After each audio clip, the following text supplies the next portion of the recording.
I left my wife because she started giving my stuff away to her family. Now I've found out she was actually giving it to her affair partner, but he doesn't want to be with her anymore. So I, 26M, have been married to my wife, Emma, for 4 years. She was a social work major who I met in one of my gen ed classes. I told her I was a mechanical engineering major, so she asked if I could tutor her in math, and that's how we began dating. Afterwards, I decided to get my master's degree in Japanese to help me gain more career opportunities. My wife thought it was a silly idea, and said she wouldn't be funding it, so we decided to keep our finances separate. It wasn't a big deal since I was still working anyway. I just had less free time. So she was making more than me during this. It paid off and I recently landed a high-paying job. With that came more stress due to me having to travel to Japan often.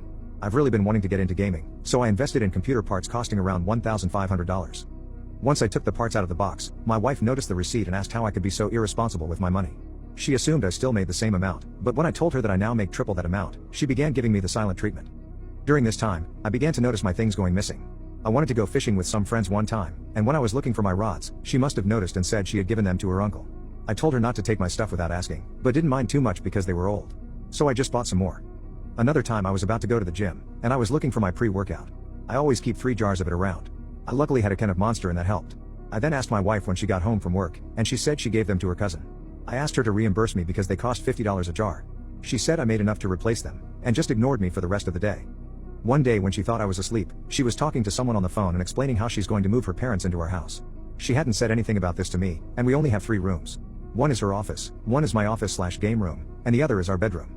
She told the person on the phone, who I assume is her sister, that she's going to give my gaming setup to her brother to make room, and that I'll get over it eventually. So today I left work early to catch her in the middle of her plans. And when I walked into our apartment, her and her brother were placing everything into a box. I asked what was going on and my wife, whose face was pale, said she was cleaning when her brother came by. I asked him if he planned on taking my computer. Of course, he denied it. So I went into the room to get the iPad we share. I looked through the texts on there, and it clearly shows my wife telling him when to pick it up and to deny that he had it. I told him to get out and asked her why she thinks she is so entitled to my stuff. I have never yelled at her, and I guess this scared her because she began to cry. She ended up packing a bag and went to stay with her sister. While she was out, I picked up a lock from my office.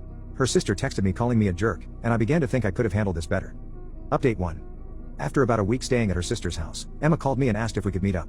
I agreed and we met at a park. She apologized for everything, and said she thought she was doing what was best for everybody. I asked what she would do if I just gave her expensive makeup to my sister. She admitted that she would be upset. I then asked her why she thought it would be any different for me. She didn't have a reason, and her sister told her how unfair she was being to me. We decided to give it another chance and she moved back in. It was going well until she started moving her things into my office.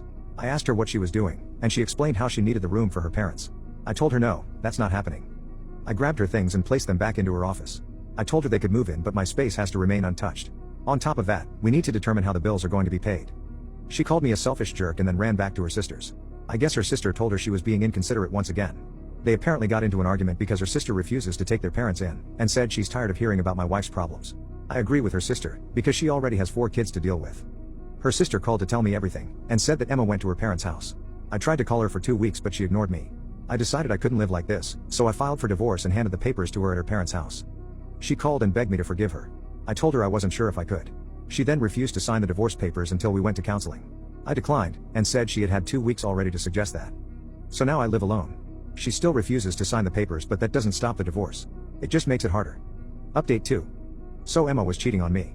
The rods and pre-workout didn't go to her family, they went to her affair partner. I found this out when her parents invited me over to their house. When I got there, Emma looked sick, like she hadn't eaten for days. Her parents asked why I kicked her out, and said that me neglecting her is taking a toll on her mental health. Emma sat there silently crying. I explained that I never kicked her out, and that Emma refused to talk to me for weeks before I sent the divorce papers. I showed them texts of me practically begging her to come home so we could talk it out. I asked Emma what she told her parents. Her dad chimed in saying that I went back on my word about letting her brother stay with me. I asked them what they were talking about, and said the reason we got into an argument was because they were the ones who were supposed to move in. Emma ran to her room before she could be questioned. Her parents explained that they were happy with their home and had no plans to leave.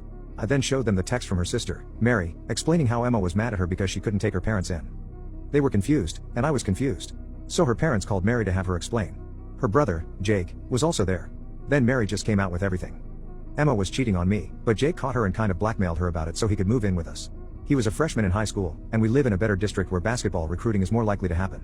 Emma thought I would be more inclined to say yes if I thought it was her parents moving in rather than her brother. Emma's parents called her downstairs immediately. She had been listening to the conversation and immediately began to tell her side. Her affair partner's wife found out, so he thought his marriage was over, especially because she kicked him out of the house. He convinced Emma to quit her job because he got a job opportunity in a different state. But he was secretly meeting with his wife and they got back together. He hadn't put in his 2 weeks yet, so his life went back to normal. Emma, on the other hand, didn't even put in her 2 weeks notice. She just stopped showing up, so she was fired. When her affair partner told her it was over, she went into a depression and tried to call me so we could go to counseling. I told her it was over and asked that she sign the paperwork so this divorce could go smoothly. She begged for another chance, but I just left her crying. Her parents informed me later that night that Emma was in the hospital because she hurt herself. I just ignored it. Her dad is asking that I come visit to show I care, but I texted back that I don't care. I don't know what to do. The moment I found out about the affair, I fell out of love. But I feel cruel not going to visit her.